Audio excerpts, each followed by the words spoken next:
Aj Slovensko sa už zajtra pripojí k celosvetovému protestu pod názvom Global Evolution Day. Nespokojní občania viacerých štátov sveta výjdu do ulic a vydali najavo svoje rozhorčenie z toho, že väčšinu prírodného bohatstva kontroluje len niekoľko finančných skupín. Poukázať chcú aj na všade prítomnú korupciu, rastúce sociálne rozdiely či mediálnu manipuláciu.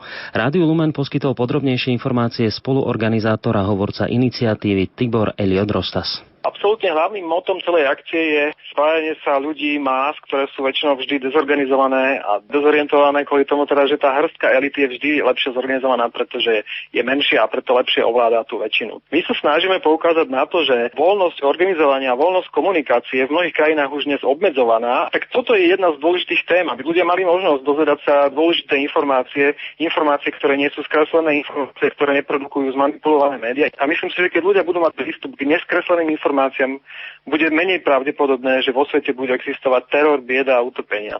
Hlavným dejiskom slovenského protestu bude bratislavské námestie SMP. Práve tam by sa malo zísť viac ako 1000 nespokojných občanov. Má to byť asi 1500 ľudí, ktoré sú prihlásení cez facebookové stránky, ale v médiách sa šírili tie informácie.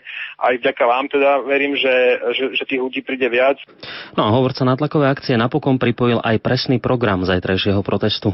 O 16. hodine bude začiatok demonštrácie na námestí SMP v Bratislave. Tam budú rečnícke prejavy, bude tam vystúpenie speváka Revoltu a potom to sa odohrá vlastne to, že pôjdeme celý ten sprievod po niektorých častiach Starého mesta, aby sme ukázali aj viacerým ľuďom, aby sme manifestovali vlastne svoj odpor voči globálnemu teroru sveta. Krajské riaditeľstvo policajného zboru už pripravilo viaceré bezpečnostné opatrenia.